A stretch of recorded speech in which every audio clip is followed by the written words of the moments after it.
बात है आप सभी का। जब आप HLO ऐप, ट्रेनिंग ऐप की बात नहीं कर रहा हूँ, जो फाइनल ऐप जिस पर आपको मकान गणना करना है, इस तरह से उसका इंटरफेस आ जाएगा। यहाँ पर अगर आप देखेंगे तो आपका ब्लॉक दिखेगा आपको, ठीक है। और यहाँ पर आपकी डिटेल दिखती है, यानी आपका स्टेट, आपका डिस्ट्रिक्ट, ठीक है। यहाँ पर देखिए आपका वार्ड कोड है और यहाँ पर हाउस लिस्टिंग ब्लॉक, ठीक है, ब्लॉक का नाम है। और यहाँ पर देखिए as per layout map expected number of buildings, मतलब कितने भवन हैं आपके जो ब्लॉक में आपको ब्लॉक मिला है लगभग अंदाजे से। तो मान लेते हैं आपने फील्ड विजिट किया और आपको मिल गया यहाँ पर 120 जो है भवन मिल गए। अब हम जानते हैं कि 120 भवन होंगे तो हर भवन में कम से कम 2 जनगणना मकान तो होंगे ही, ठीक है। किसी में 3 हो सकते हैं, 4 हो सकते हैं, तो लगभग मान लेते हैं 3, तो 12 36, लगभग 360 जो है हमारे क्या हो गए, ये हो गए सेंसस हाउसेस, ठीक है, मतलब जनगणना मकान हो गए। परिवार की बात बाद में करेंगे। अभी इतना करने के बाद आप हाउस लिस्ट ऑपरेशन पे जब आगे बढ़ेंगे तो अब इस तरह से ऐप ओपन हो जाती है, ठीक है। आप देख सकते हैं। अब मैं आपको हिंदी में समझाऊंगा, ठीक है। मकान सूची ब्लॉक नंबर आपका अलॉट नंबर है, अलॉट हो गया है। अब देखिए मकान सूची की प्रविष्टि, अब आप देखेंगे यहाँ पर मकान सूची ब्लॉक नंबर आ जाएगा, ठीक है। और यहाँ मकान सूची की प्रविष्टि, हमें इसी ऑप्शन पे जाके मकानों की गणना करनी, भवनों की गणना करनी, ठीक। चलिए इस पर क्लिक करेंगे। कुछ इस तरह से सबसे पहला जो है पेज ओपन हो जाता है। ऊपर देखिए लाइन क्रमांक दिया हुआ है, नंबर 2 पे भवन नंबर है, ठीक है। ये भवन नंबर आपका हो गया। फिर देखिए यहाँ पर भवन नंबर दर्ज करना होता है, अभी समझाएंगे क्या है। यहाँ पर देखिए दोहराएं बटन लिखा हुआ है। नंबर 3 पर आप देखेंगे जनगणना मकान संख्या नंबर लिखा हुआ है और यहाँ पर लिखा है दोहराएं, जो कि अभी हाइड है। अब साथियों 1 बाय 1 सारी चीज़ों को समझेंगे। सबसे पहले लाइन क्रमांक जो है, ये जो है निष्क्रिय रहता है, डिसेबल रहता है, इससे हमें कोई मतलब नहीं, क्योंकि जब आप भवन संख्या जोड़ेंगे, जनगणना मकान एडिट करेंगे, वो सारी संख्या बदलती रहेगी। इसीलिए इसको हमें सोचना ही नहीं ना, देखना है, इस पर ध्यान नहीं जाना चाहिए हमारा। नंबर 2 भवन नंबर। अब भवन नंबर क्या है, देखिए भवन नंबर के आगे साफ साफ लिखा हुआ है नगर पालिका या स्थानीय प्राधिकरण या जनगणना संख्या। जैसे कि आप एक मकान पर गए, ठीक है, और उस मकान पर लिखा हुआ था, साफ साफ लिखा था BN 426, मतलब इसका जो भवन नंबर था वो BN 426 था। मान लेते हैं BN 426 आपने यहाँ पर लिख दिया, ठीक है। भवन में मान लेते हैं एक ही परिवार था, ठीक, एक परिवार रहता है। तो आपको क्या करना है, अब आप सोचेंगे कि लोग तो यहाँ भवन नंबर पर 1 लिख रहे हैं, 1 नंबर दे रहे हैं, 1 लिख देते हैं।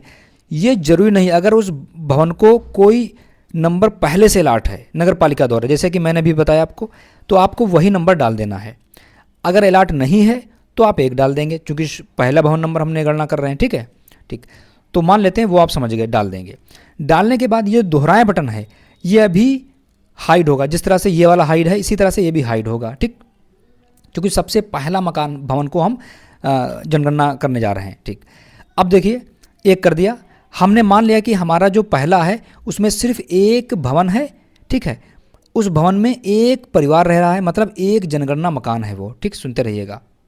तो हम क्या करेंगे, अब इस नए वाले बटन पर क्लिक करेंगे। जैसे हमने नया पे क्लिक किया, देखिए जनगणना मकान नंबर अलॉट हो गया अपने आप। अब आपको बता दें, बहुत से लोग सोच रहे हैं कि यहाँ पर हमको टाइप करना पड़ेगा 0001, क्योंकि हम जानते हैं जनगणना मकान जो हमेशा 4 डिजिट का होगा। टाइप नहीं किया जाएगा। जैसे आपने नया पे क्लिक किया, ऑटोमेटिक ये वाला अपने आप क्रमांक भर देगा, ये, ठीक, भर दिया। अब जब भर गया, हम क्या स्थिति लेकर चल रहे हैं, ध्यान रखिए। स्थिति हमारी ये है कि 1 भवन है, उसका नाम भवन नंबर 1 हो गया, उसमें 1 ही परिवार रह रहा है, मतलब 1 ही जनगणना मकान है। ये स्थिति चल रही लेकर। अभी हम दूसरी स्थिति को लेकर भी समझाएंगे, पहले इसको लेकर चलते हैं, ठीक। तो जनगणना मकान नंबर 1 भवन हो गया और जनगणना मकान उसको अलॉट हो गया। अब देखिए, अब हम सारे क्वेश्चंस करेंगे इसमें, तो इतना आप समझ गए। अब हम करेंगे अगला पे। जैसे आप अगले पे क्लिक करेंगे, इस तरह से इंटरफेस ओपन हो जाएगा और यहाँ मांगेगा आपका SEID। अब ये SEID क्या है, जिस जनगणना मकान की हम गणना करने जा रहे हैं, अगर उसने पहले से ही अपना सेल्फ इनेमिनेशन कर रखा है, हम जानते हैं कि गवर्नमेंट ने इस बार सबको ऑनलाइन करने का अथॉरिटी दी है, वो चाहे तो अपना जो है जनगणना खुद भर सकते हैं। जो सवाल यहाँ पर 34 क्वेश्चन पूछे जाएंगे, ये 34 प्रश्न जो है वो खुद भी भर पाएंगे, ठीक है, बस मकान भवन और जनगणना मकान छोड़कर, ठीक है। चलिए भवन की संख्या भर दी जाएगी। तो इस तरह से यहाँ पर अगर उसने ऐसा किया है, उसने सेल्फ इनमरेशन किया है, तो हाँ वाले ऑप्शन पर क्लिक करेंगे और जैसे हाँ पे क्लिक करेंगे उसकी ऐसी आईडी एक जनरेट होती है 12 डिजिट की, वो डाल दी जाएगी और उस मोबाइल नंबर डाल के सबमिट हो जाएगा फॉर्म। ठीक, उसने नहीं पे क्लिक किया है तब और अगला कर देंगे। तो उसने अगर नहीं पे क्लिक किया है तो इस तरह से अब उसे 5 से लेकर सारे क्वेश्चन के आंसर देने होंगे। अब इसमें देख लें, जनगणना मकान की दीवार में प्रयुक्त प्रमुख सामग्री कौन कौन सी है। ठीक है, जो भी हो सामग्री। अब सामग्री के लिए आपको क्या करना है, अगर कोई मकान बना है, ठीक है, उसमें परसेंटेज देख लें। अगर परसेंटेज फूस का ज़्यादा है, कच्चे का ज़्यादा है, तो वही लगाया जाएगा। इसे पता चले कि नीचे का पोर्शन जो है 75% पक्का है, बाकी फिर 25% जो है वो कच्चा है, तो अपने हिसाब से देख लें। ठीक है, प्लास्टिक पॉलीथीन से भी ढका हो सकता है, लकड़ी का हो सकता है, तो उसी ऑप्शन को चूज़ करके हम लोग अगले पे जाएंगे। ये बहुत ईजी कर लेंगे आप, कोई दिक्कत नहीं इसमें। इसके बाद में 6 नंबर देखेंगे, जनगणना मकान की छत में प्रयुक्त प्रमुख सामग्री। ठीक है, कंक्रीट का बना है, ठीक है, पक्की ईंट का बना है, पत्थर का बना है, जो भी हो उसे चूज़ कर लेंगे। ठीक है, 7 नंबर इंपॉर्टेंट, इसलिए इंपॉर्टेंट है, ये सबसे ज़्यादा दिक्कत यहीं पे आ रही है। क्या है ये, देखिए, जनगणना मकान के उपयोग का पता लगाएं। ठीक, अब देखिए इसमें 1 से लेकर 9 और 0 नीचे बंद और संस्थागत लिखा हुआ है। ठीक है, तो जैसे मान लेते हैं आप जनगणना करने गए और वो आवासीय था, वहाँ एक परिवार रहता था, तो आपको आवासीय करना है। ठीक है, इस ऑप्शन को चूज़ कर लेना है। चूज़ करने के बाद आपको अगले पे करना है। मान लेते हैं आप गए, आवासीय है, आपको पता है आवासीय है, ठीक है, लेकिन वो आपको ताला पड़ा हुआ उसमें लॉक पड़ा है। तो अगर लॉक पड़ा है तो आवास के साथ साथ बंद पे भी टिक लगा देंगे और नेक्स्ट कर देंगे।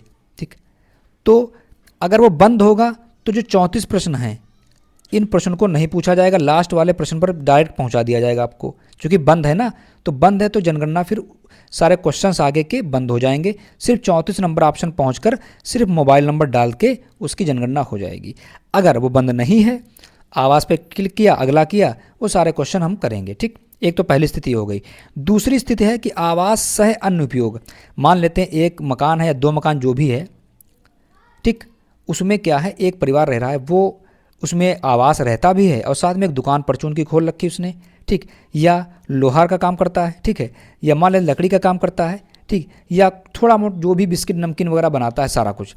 तो आपको आवास से अन्य उपयोग पे टिक लगाना है, चूज़ करना है। साथ ही वास्तविक उपयोग दर्ज करें को भी भरना है। कैसे भरोगे आप, मान लेते हैं इसमें जो है परचून की दुकान, तो क्या लिखोगे, यहाँ पर लिखा जाएगा आवास सह के बाद, आवास सह के बाद अन्य उपयोग जो लिखा है यहाँ पर लिखा जाएगा आवास सह परचून की दुकान, आवास सह लोहार, आवास सह जो भी काम हो रहा होगा, तो आवास सह के साथ वो लिखा जाएगा। ठीक है, आप हिंदी में से टाइप कर दें, अगर आपने हिंदी भाषा चूज करी हिंदी में टाइप कर लें। उम्मीद है समझ आ गया होगा। ठीक है, अच्छा, ऐसा भी हो सकता है कि वो आवास से अन्य उपयोग के साथ साथ संस्थागत हो। जैसे कि मान लेते हैं कोई अनाथ आश्रम है, ठीक, वहाँ पर आवास तो है ही वो, चूँकि लोग रहते हैं, साथ ही वहाँ पर बहुत से काम भी हो सकते हैं। ठीक, तो ऐसे में आवास से अन्य उपयोग को टिक लगा देंगे और साथ ही संस्थागत कर देंगे। जब संस्थागत कर देंगे तो इस में क्या होता है, परिवार क्रमांक आगे अभी जारी होगा, उसमें 999 जारी हो जाता है। ये अभी आगे बताएंगे, अभी इसकी टेंशन मत लीजिए। ठीक है, अगर वो दुकान ही है, दुकान हो गया, ठीक, कोई दिक्कत नहीं, दुकान है, दुकान करके हम लोग अगला कर देंगे।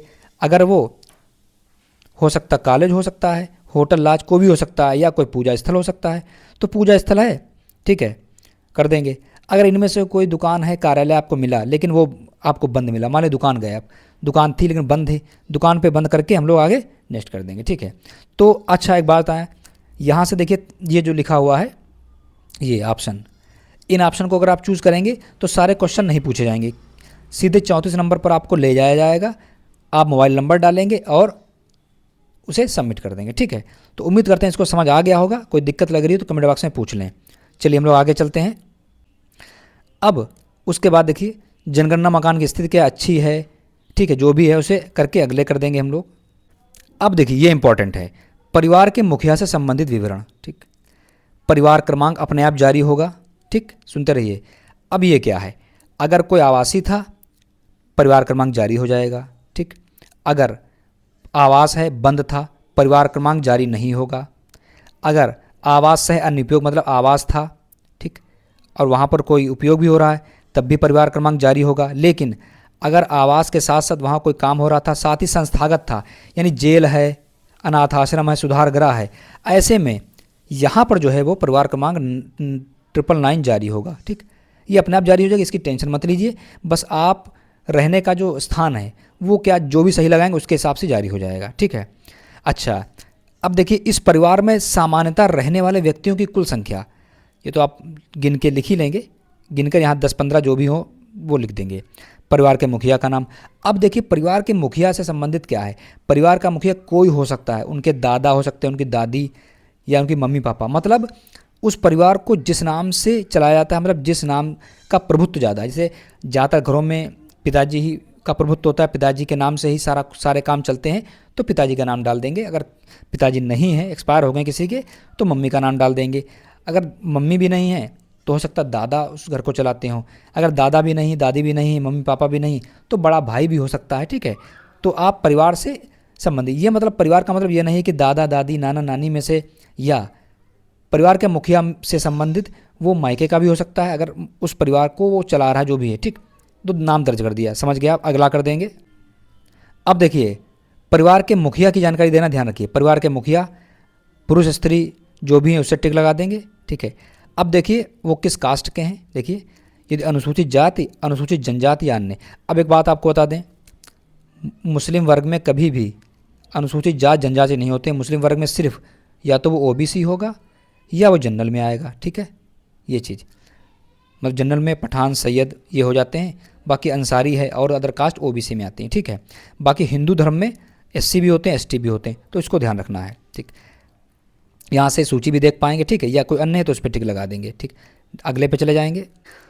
साथियों अब देखिए यहाँ पर इस मकान के स्वामित्व की स्थिति, मतलब भवन का मालिकाना हक कैसे है, अपना है जो भी है, किराए का, परंतु अन्य अपना मकान। अब समझें यहाँ पर दूसरे ऑप्शन को, किराए का है, जहाँ पर आप जनगणना करने आए किराए का है, लेकिन दूसरी जगह अपना मकान है, तो इस ऑप्शन को चूज़ करेंगे। किराए का एवं अपना कोई मकान नहीं, मतलब आप किराए से रहते हैं और आपके पास दूसरा कोई मकान नहीं है, तो ये ऑप्शन।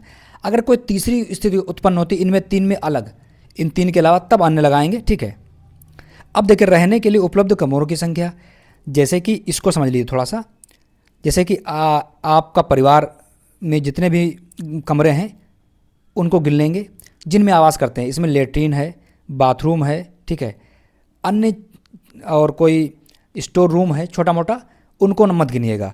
केवल जैसे बैठक हो गई, एक बेडरूम हो गया, ऐसे कमरों को गिनिए जहाँ पर आप रहते हैं, सामान वगैरह रखा है, रूम को गिन लीजिए। उन्हीं को 3 हो सकते हैं, 4 हो सकते हैं, जो भी है वो लिख देंगे। बस उसको ध्यान, लेटरिन बाथरूम को नहीं चूज़ करना है। ठीक है, तो साथियों हमने 14वें पॉइंट को देख लिया। ठीक है, अब हम देखते हैं 16वां पॉइंट। ये बहुत इंपॉर्टेंट है क्योंकि यहां पर पूछा गया है इस परिवार में रहने वाले विवाहित दंपतियों की संख्या, मतलब कितने जोड़े हैं। ठीक है, पति पत्नी के साथ। अब अगर हम इस इमेज को देखते हैं, देखिए पहला केस ये हो सकता है, एक पुरुष है, अगर उसकी 2 पत्नियां हैं इस तरह से, तो यहां पर एक पुरुष का एक पत्नी के साथ एक दंपति कहलाएगा। इसी तरह से एक पुरुष का दूसरी पत्नी के साथ भी एक दंपति कहलाएगा। तो कुल कितने दंपति हो जाएंगे? 2 हो जाएंगे। इसके विपरीत अगर एक स्त्री है, उसके 2 हस्बैंड हैं इस तरह से, तो देखिए सिर्फ एक ही दंपति कहलाएगा।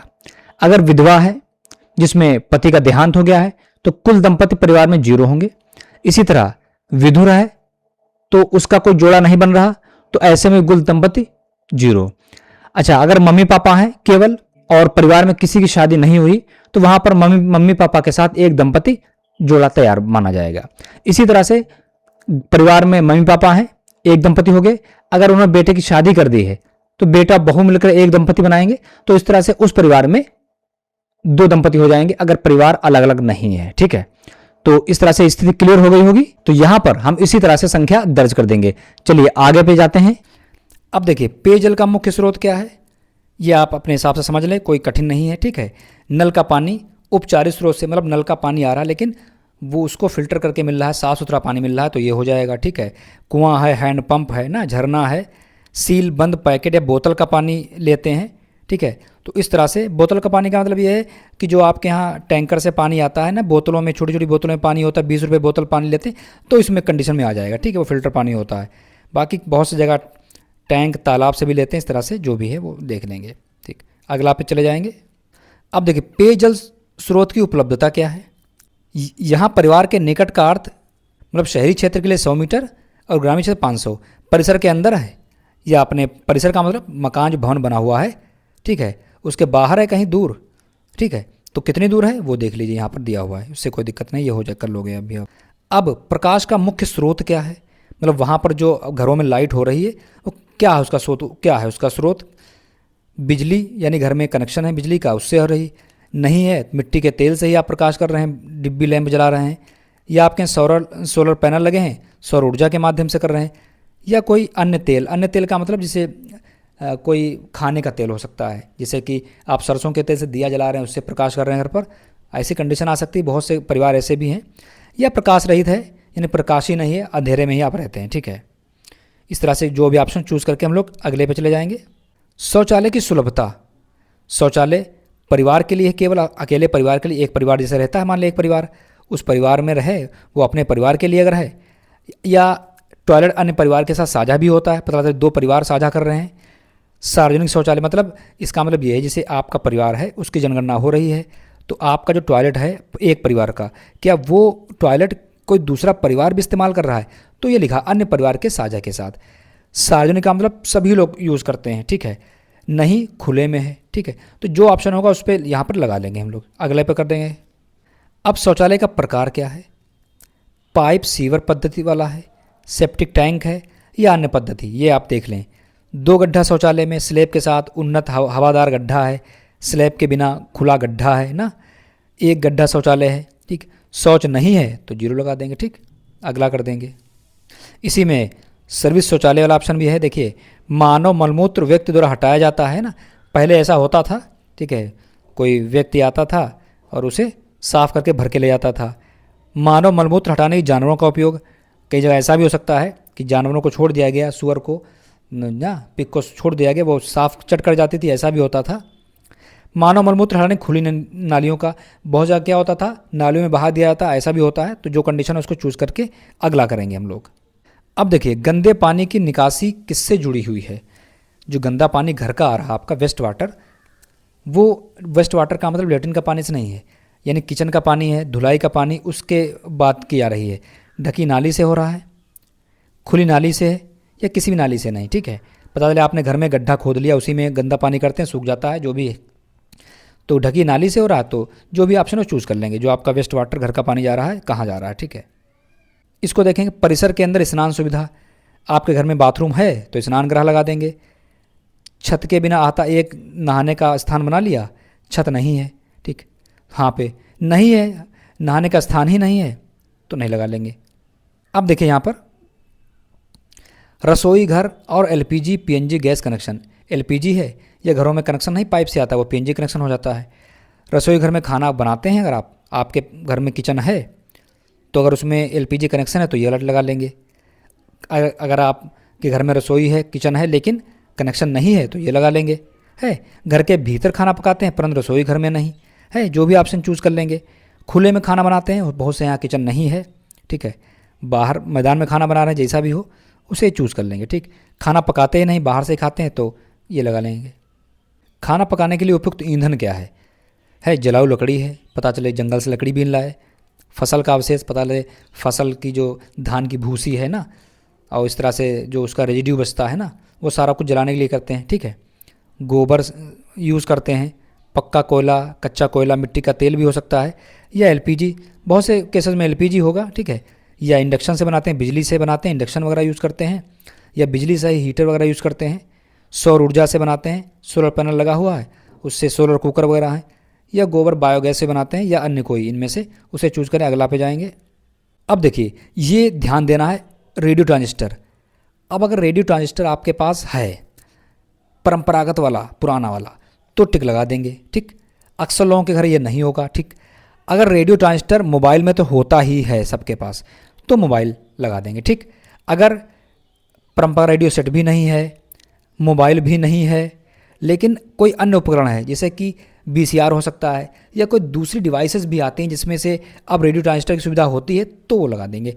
अगर ये कुछ है ही नहीं तो फिर नहीं लगा देंगे, ठीक है। अब देखिए, टेलीविज़न अगर आपके पास है, हाँ तो ठीक, नहीं तो नहीं लगा देंगे। अब है अगर, तो देखिए उसमें क्या दूरदर्शन मुफ्त डिश आ रही है, इस पर टिक लगा देंगे। अन्य DTH कनेक्शन जैसे मतलब आप टाटा स्काई ले रखा है, एयरटेल का ले रखा है, जियो किसी कंपनी का ले रखा है, उसको लगा देंगे। केबल, पहले केबल कनेक्शन चलता था ना, तार वाली कनेक्शन, अगर वो है तो वो, अगर इनमें से कुछ नहीं है, कोई दूसरा कनेक्शन हम ले रखा है किसी दूसरे तरीके का, तो वो लगा देंगे। ठीक है, अगला पे जाएंगे। इंटरनेट सुविधा, अगर आपके घर इंटरनेट सुविधा है, मोबाइल में स्मार्टफोन में ज़्यादातर लोगों के यहाँ होगी, तो ये लगाएंगे। किसी के मोबाइल स्मार्टफोन है नहीं, लैपटॉप में ही है तो लैपटॉप लगा देंगे। किसी अन्य उपकरण में है या इंटरनेट सुविधा है ही नहीं घर पर, तो नहीं लगा देंगे। ठीक है, फिर 29 नंबर में लैपटॉप कंप्यूटर आपके पास है तो ठीक, नहीं है तो नहीं लगा देंगे। अगले पे जाएंगे। अब देखिए यहाँ पर टेलीफोन और मोबाइल स्मार्टफोन, इसका मतलब क्या है, पहले याद करो इस तरह से फ़ोन हुआ करते थे। ठीक है, कीपैड वाले बड़े फ़ोन, लैंडलाइन वाले, तो उसकी बात की जा रही है तो ठीक। अगर केवल मोबाइल है, स्मार्टफोन है तो ये लगा देंगे। अगर केवल साधारण मोबाइल है ये लगा देंगे। दोनों इस पे लगा देंगे, नहीं है ही नहीं तो इस पे लगा देंगे, जो भी है। साइकिल, स्कूटर, मोपेड में साइकिल है साइकिल लगा देंगे, स्कूटर है तो स्कूटर है, जो भी है। ठीक है, दोनों है दोनों लगा देंगे।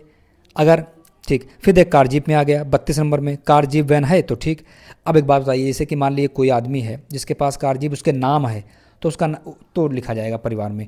अगर पता चले आप कोई दूसरी चला रहे हैं, आपके पास है नहीं, तो आप अपने साथ मत जोड़िए, क्योंकि वो अगर एक मान ले मालिक ने नौकर को कार दे रखी, नौकर चलाता है और नौकर के घर की जनगणना हो रही, तो नौकर अपने में शामिल ना करे। क्यों ना शामिल करे? क्योंकि अगर अपने में वो शामिल कर लेगा तो जो कार मालिक की जब जनगणना होगी तो कार मालिक अपने में तो उसको गिनाएगा कि मेरे नाम है, तो एक कार दो दो जगह इनरोल हो जाएगी। तो जिसके नाम कार है उसी परिवार में जुड़नी चाहिए। ठीक है, अगला कर देंगे। परिवार द्वारा उपयोग किए जाना मुख्य अनाज। मुख्य अनाज का मतलब क्या होता है? उत्तर प्रदेश में, उत्तर भारत में हम लोग जब चावल गेहूँ ज़्यादा यूज़ करते हैं, तो इनमें ज़्यादा जो यूज़ करते हो, अगर आप ज़्यादा चावल खाते हैं तो चावल लगा दीजिए, अगर ज़्यादा गेहूँ तो ज़्यादा गेहूँ। बहुत से क्षेत्र में ज्वार को ज़्यादा यूज़ किया जाता है। ठीक है, तो ज़्यादा जो यूज़ किया जा रहा हो, पता चले 75% आप गेहूँ यूज़ करते हैं, 25% ही चावल यूज़ करते हैं, तो आप गेहूँ लगाइएगा जो ज़्यादा परसेंटेज में यूज़ करते हैं। ठीक, अगला पे जाएंगे। अब देखिए सब भर लेंगे, मोबाइल नंबर डाल देना आपको। क्या? मोबाइल नंबर आपको डाल देना है। ठीक है, यहाँ से उसे सबमिट कर देंगे। मोबाइल नंबर नहीं है तो 00 आपको बताया गया हो, आपको टाइप करके डाल देना है, वो ले लेगा। ठीक है, वो भी आपने फॉर्म फिल किया, उसकी समरी आएगी आपके पास। देखिए आपने जो भरा था उसको एक बार देख लें। ठीक, नंबर 3, नंबर 5 सारे क्वेश्चन को देखते चले जाएंगे हम लोग। ठीक है, फिर यहाँ पर देखिए लैपटॉप नहीं है।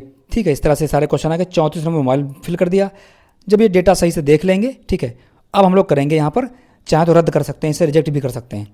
देखिए पुष्टि करें पे क्लिक करेंगे हम लोग, तो देखिए इस तरह से डेटा सफलतापूर्वक जोड़ा गया, ये आ जाएगा। ठीक, जोड़ा गया। फिर से हमें अब जनगणना करनी है। ठीक, अगले मकान के लिए। ठीक है, चलिए अभी हम बताएंगे आगे। अब आगे और कौन कौन से फीचर हैं। ठीक है, चलिए हम लोग जो इसे बैक चले जाएंगे। जब बैक चले जाएंगे कुछ इस तरह से इंटरफेस देखेगा। अब देखिए हमको डेटा सिंक कैसे करना है। जैसे कि मान लिया हमने 5 भवनों की जनगणना कर ली, सिंक करें क्लिक करेंगे हम लोग। अब देखिए यहाँ से पुष्टि करेंगे और यहाँ पर अपना जो है इस तरह से साइन कर देना है। ठीक, साइन करने के बाद सेव करें और सिंक करेंगे। ठीक है, देखिए क्या लिखा है, डेटा सफलतापूर्वक समक्रमित हो गया है, मतलब सिंक कर दिया गया है। ठीक है पे क्लिक कर देंगे। अब साथ देखिए सारांश भी हम देख सकते हैं, यानी जो भी हमने किया है वो सारा डेटा एक साथ दिख जाएगा हमको। किस तरह? देखिए यहाँ पर सारांश में क्या दिख रहा है आपको? कुल जनगणना मकान 2 किए गए। ठीक है, कुल सामान्य परिवार 2 हैं, पूर्ण 0 हैं, अपूर्ण 1 है, हटाए गए 1, जो भी काम करते जाएंगे। साथ ही नीचे हर देखिए एक भवन नंबर किया गया। ठीक, जनगणना मकान नंबर दिख रहा है आपको, सिंक कर दिया गया। दूसरा ही दिखेगा, तो जो सिंक कर दिया गया वो सिंक दिखेगा, जो नहीं किया गया वो दिखेगा सिंक नहीं है। ठीक है, इस तरह से आप ये स्थिति भी देख पाएंगे। अब देखिए जब सारा कार्य हो जाएगा, कंप्लीट हो जाएगा, तो पूर्ण के रूप में चिन्हित करने वाला ऑप्शन जो है इस पर क्लिक करेंगे। यहाँ देखिए क्या इस HLB का कार्य पूर्ण हो गया है, इसको देखें। मैं इस HLB में मकान सूचीकरण कार्य पूर्ण होने की पुष्टि करता हूँ तथा प्रमाणित करता हूँ कि इस HLB में न तो कोई संरचना और ना ही कोई परिवार गणना के लिए शेष है। इस पर टिक लगा के यहाँ साइन करेंगे हम लोग और सबमिट कर देंगे। ठीक है, जब सबमिट कर देंगे सबमिट हो जाएगा। अगर कोई इनकम्प्लीट है तो देखिए एरर आपके पास ऐसी आएगी, नजरी नक्शे के अनुसार आपने सभी जनगणना मकान पूर्ण नहीं किए हैं, कृपया आगे बढ़ने से पहले उन्हें पूर्ण करें। ठीक लगा के सबमिट कर देंगे। ठीक है।